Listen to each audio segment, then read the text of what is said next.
اب جو بنیادی مسئلہ ہے وہ یہ سمجھو کہ بدعت کہتے کس کو ہے، بدعت کی تعریف کیا ہے۔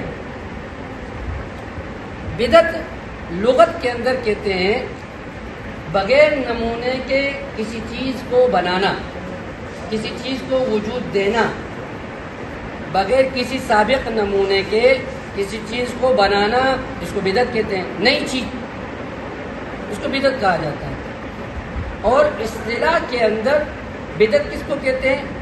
حمائل شریف صفحہ نمبر 702، حمائل شریف صفحہ نمبر 702، علامہ شبیر احمد عثمانی رحمۃ اللہ تعالی علیہ وہ بدعت کی تعریف کرتے ہوئے لکھتے ہیں کہ بدعت یہ وہ عمل ہے کہ جس کی اصل قرآن، سنت اور خیر القرون میں نہ ہو اور بعد میں اس کو دین سمجھ کر کیا جائے، یہ بدعت۔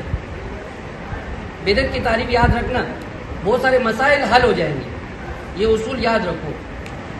بدعت کس کو کہتے ہیں؟ یعنی غیر دین کو دین سمجھنا۔ ایک کام نبی نے نہیں کیا، صحابہ نے نہیں کیا، خیر القرون میں نہیں ہے، اس کو جو ہے وہ دین سمجھ کر کیا جائے تو یہ کیا ہے؟ بدعت۔ یہ بدعت ہے۔ بات سمجھ آ رہی ہے؟ یہ بدعت ہے۔ اب دیکھیں، ایک تو آسان الفاظ میں اس کو سمجھو، میری طرف توجہ دو۔ ایک ہے احداث فی الدین۔ کیا ہے؟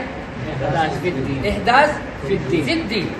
ایک ہے احداث للدین۔ بھائی یہ دو الفاظ آپ نے یاد کر لیے نا تو بہت سارے مسئلے آپ خود بخود حل کر لیں گے، اور ہر ایک جو اہل بدعت سے تعلق رکھنے والا ہے، جو بدعتی ہے، جب وہ دلیل دے گا تو انشاءاللہ آپ اس کی دلیل کو خود توڑ کرو گے۔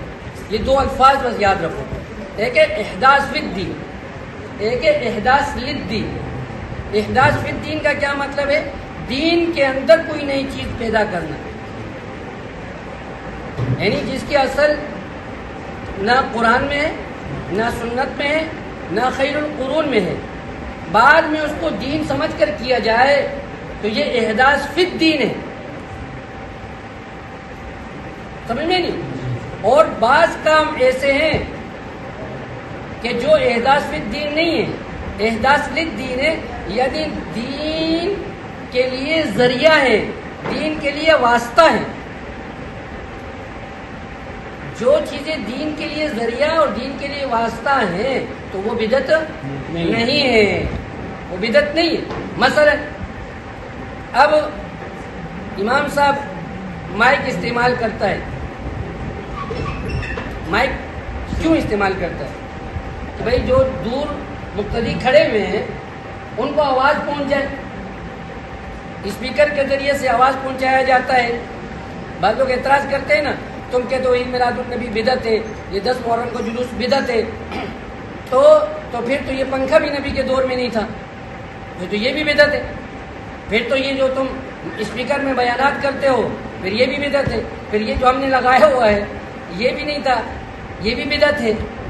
بات سمجھ میں نہیں میری؟ تو وہ ان چیزوں کو گنواتے ہیں اپنی بدعت کو ثابت کرنے کے لیے، ان چیزوں کو گنواتے ہیں۔ اب دیکھو یہ والا اصول اگر آپ کو یاد ہے نا، جواب دینا آسان ہو جائے گا۔ بات سمجھ میں نہیں ہے؟ اس لیے کہ یہ اسپیکر ہو گیا، مائک ہو گیا، یہ موجودہ شکل میں مدارس ہو گئے ہیں، یہ تبلیغی جو نصاب ہے، تبلیغی جو کام ہے، چلہ ہے، 4 مہینہ ہے، 6 روزہ ہے، یہ جو صورتیں ہیں یہ احداث فی الدین نہیں ہے، یہ احداث للدین ہے۔ یہ تو دین کا ذریعہ ہے، اس کو مصالح مرسلہ کہا جاتا ہے، یہ جائز ہے، اس کو ہم نے دین نہیں سمجھا ہوا، اس کو ہم نے دین پھیلانے کا ذریعہ سمجھا ہوا۔ ہم اس کو اگر دین سمجھتے تو پھر کیا ہو جاتا؟ پھر بدعت ہو جاتا۔ پنکھے کو ہم دین سمجھ رہے نہیں، اگر یہ پنکھا نہیں چلے گا تو کیا ہم بیان نہیں کریں گے؟ کریں گے نا۔ اب یہ والا پنکھا نہیں چل رہا ہے، ابھی آپ کو گرمی لگ رہی ہے، ہاں تو کیا مطلب ہے؟ پنکھا نہیں چلے گا تو آپ کا کام نہیں ہوگا، تو ہم نے اس کو دین نہیں سمجھا، اس لیے بند کیا ہوا ہے۔ اب مائک اگر دین ہوتا تو ابھی میرے یہاں مائک لگا ہوا ہوتا یا نہیں ہوتا؟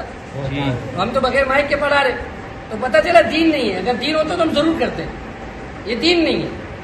اور یہ موجودہ شکل میں جو تبلیغی نصاب ہے یہ چلہ ہے, آسان سا جواب ہے. بھائی یہ احداث فی الدین نہیں ہے.